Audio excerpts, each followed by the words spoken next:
Myth versus fact. The myth is simple. Canada chose the Saab Gripen fighter over the Lockheed Martin F-35. You may have read this online. You may have heard it in debates about military spending. It sounds plausible. A plucky, affordable jet from a neutral country wins against a complex, expensive American stealth fighter. The story has an underdog appeal. It makes for a good headline. It suggests a smart, independent choice by a nation looking for value and sovereignty. Many people believe this is what happened, or what should have happened, in Canada's long search for a new fighter jet. The fact is different. Canada did not choose the Gripen. The Canadian government, after years of debate, delays, and political turmoil, ultimately selected the F-35 Lightning II to replace its aging fleet of CF-18 Hornets. The Gripen was a contender, a serious option, but it never won the final contract. The story of the Gripen win is a persistent piece of misinformation. It is a powerful narrative driven by hope, politics, and a deep-seated public anxiety over the enormous cost and complexity of modern military hardware. This essay will unravel this story. We will explore why the Gripen became such a central figure in Canada's fighter jet debate. It is not just about one airplane versus another. It is about a nation's struggle to define its defense needs, its industrial priorities, and its place in the world. The Gripen story is a political plot twist. It reveals more about Canada's internal conflicts than it does about the technical specifications of any single aircraft. The debate was never just about a machine, it was about a vision for Canada's future. Canada's need for new fighter jets is not a new story. It is a long, winding road, political U-turns, budgetary headaches. The country's fleet of CF-18 Hornets, purchased in the 1980s, has been flying for decades. These jets are old, metal gets tired, electronics become obsolete, maintaining them gets more expensive each year. By the early 2000s, it was clear that a replacement was needed. The government of the day joined the American-led Joint Strike Fighter program. This gave Canada a seat at the table for the development of the F-35. This initial involvement did not mean Canada was locked into buying the F-35. It was an industrial partnership, allowing Canadian companies to bid on F-35 parts regardless of Canada's final choice. In 2010, the Conservative government announced its intention to purchase 65 F-35s without a formal competition. This decision sparked immediate and fierce controversy. Critics slammed the process as secretive and the cost estimates as unrealistic. The backlash was intense. The projected cost of the F-35 program ballooned in public reports.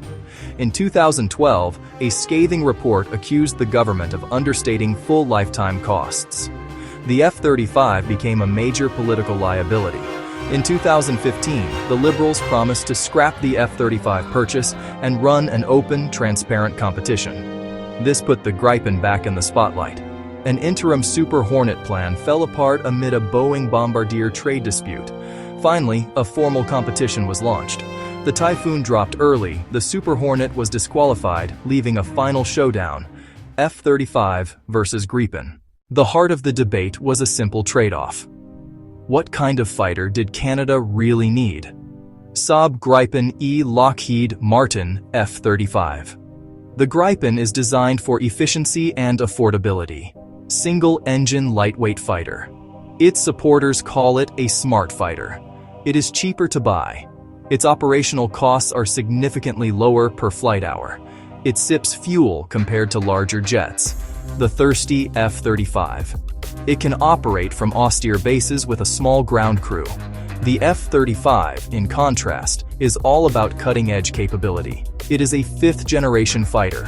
Its defining feature is stealth, the ability to evade enemy radar. It also has an incredibly advanced suite of sensors.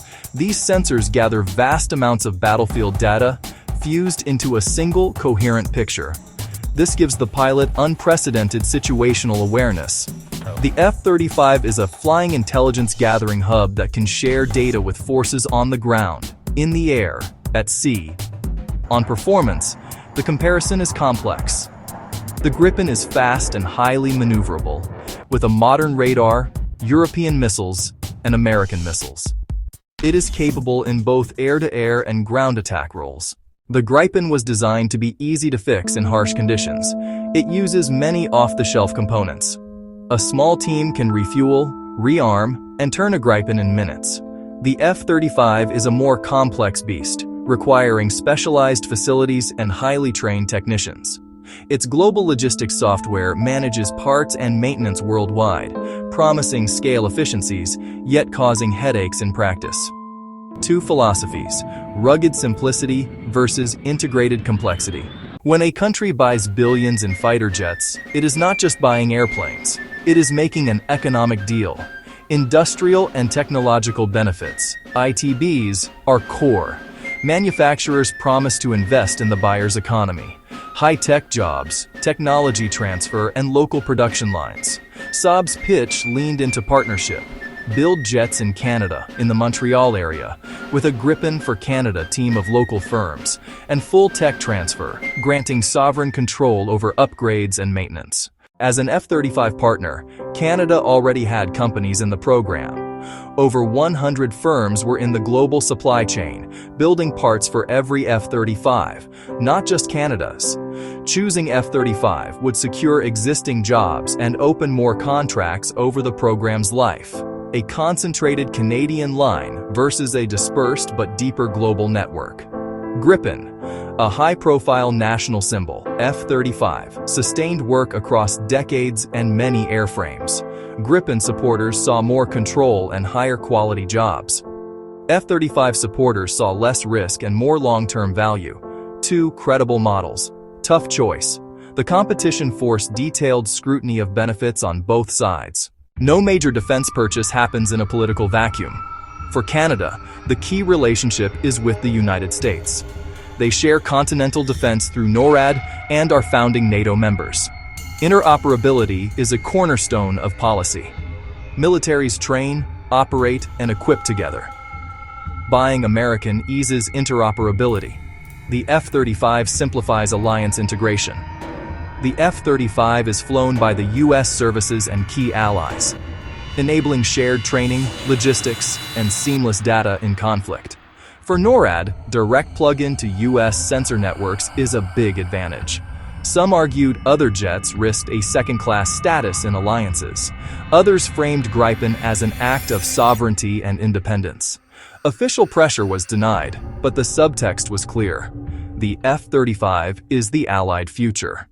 A fighter is a tool. You buy the right tool for the job. Canada's fighters conduct sovereignty patrols, monitoring the world's second-largest national airspace, including immense Arctic territory, long flights, harsh weather, intercepts of Russian bombers testing defenses. The mission needs range, endurance, reliability. You often want to be seen. Gripen supporters argued it fit this reality well. Cheaper hours, dispersed ops, and strong range with tanks. F-35 proponents warned the Arctic is becoming contested. With advanced aircraft and missiles, non-stealth jets risk vulnerability. Seeing first and remaining undetected can be essential. F-35 sensors can monitor vast areas for NORAD. Present patrols versus future warfare, different answers. Overspend on unneeded capability or be under-equipped later. Canada had to choose which risk to accept. Buying a fleet is like buying a very expensive razor. The initial price is just the beginning. The real cost is the blades for 30 years. Fuel, spare parts, software upgrades, pilot training. Lifetime cost can dwarf sticker price. Gripen's low cost per hour was a major selling point against the F-35's complexity. The story did not come from nowhere. It grew in a complex ecosystem: media reports, opinion pieces, social media. Years without a decision created a vacuum. Narratives took hold. Gripen became the symbol of simple, affordable, common sense. Saab's PR amplified jobs and technology transfer. Selective leaks suggested Gripen scored well, and that the F-35 missed boxes, often stripped of context. Wishful thinking hardened into belief. It was not a deliberate lie, but a story many wanted to be true. In 2022, the F-35 was chosen. For those in the bubble, it was a shock. The formal evaluation used complex, partly classified criteria. The public saw the headlines, the government saw the full scorecard. Canada did not choose the Gripen. But the Gripen story explains the final decision. Gripen was a political tool as much as an airplane, reflecting anxieties about cost, complexity, and U.S. influence. Its credible threat sharpened negotiations, pushing price and industrial benefits, and keeping the process honest. The debate forced a true competition and better answers. The Gripen symbolizes a path not taken. Its shadow will linger for years. The real takeaway isn't which jet is better. Both are capable. The takeaway is the power of debate. The Gripen plot twist exposed deep fault lines in Canadian defense policy, between alliance obligations and national sovereignty, between high-tech ambition and budgetary reality. The decision was political, forged by fierce argument, and the Gripen's shadow helped shape it.